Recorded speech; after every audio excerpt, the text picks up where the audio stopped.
Want to learn about stocks? Not quite sure how dividends work? In this video, I'm going to break down just what to look for when picking a stock, so you can make informed decisions when adding them to your portfolio.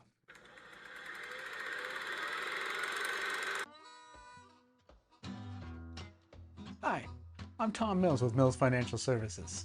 In this video, I go over stocks, what they are, and why to add them to your portfolio, along with some of the associated risks.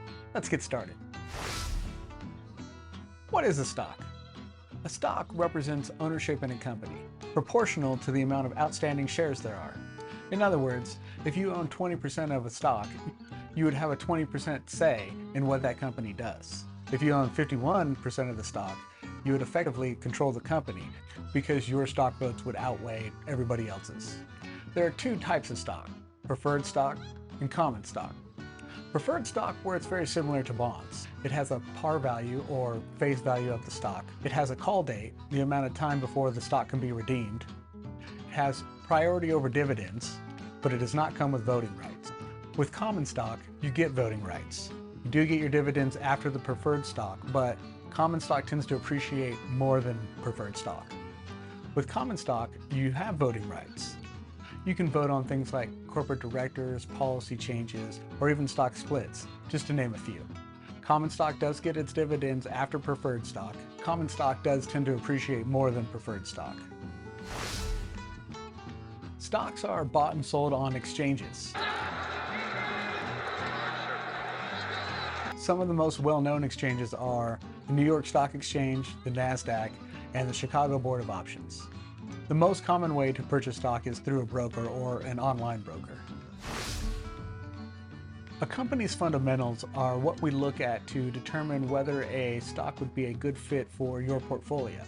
These include cash flow, how much money is floating in and out of a company, and is that cash flow positive? Return on assets, how much profit a company makes in relationship to its assets. Debt ratio, how much risk there is in a company's balance sheet. And price to earnings ratio, or PE ratio, how much an investor is paying for every dollar of earnings.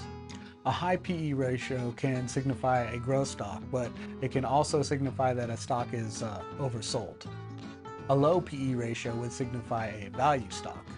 If you like this video, don't forget to hit that like button. Don't forget to hit that subscribe button. Dividends are a share in a company's profits. Dollar bills, y'all. In other words, when a company has a profitable year, it may decide to distribute some of that profit to its shareholder. Dividends are a sign of a company's profitability. They attract investors, which drives up the share price. But not all companies pay dividends, and dividends are not guaranteed. You're looking for larger companies with stable earnings. These are the ones that usually will pay dividends. Dividends are most commonly paid on a quarterly basis, but they can be paid on an annual or monthly basis. Stocks are categorized in sectors based upon the industry of the company. Certain sectors will perform differently under certain market conditions. There are 11 sectors in the stock market. The stock market works in cycles, so it's good to understand the way each sector reacts under different market conditions. An index is a benchmark to see the movement of a stock in a particular market segment. They're used to see how a specific stock matches up to its peers. The most well-known indexes are the Dow Jones, which is 30 of the most prominent companies, the S&P 500, which is 500 of the leading publicly traded companies, and the NASDAQ Composite, which is a weighted average of all the companies listed on the NASDAQ. On a side note, though the NASDAQ lists several different types of companies, it's known for being tech-heavy. Stocks offer a lot of potential. It's where you're going to find your biggest returns. It can be used both for appreciation and income, but it's also where you're going to find the most risk. Some of those risks include market risk, which is overall market performance, business risk, which is a company's standing, liquidity risk, whether your investments can be converted to cash quickly or whether there's going to be a delay, and inflationary risk, which is, does your money purchase the same amount of goods today as it did yesterday? If you like this video, be sure to check out these. Don't forget to hit that like button. Don't forget to hit that subscribe button. Turn on those notifications. We're releasing new content all the time. Thanks.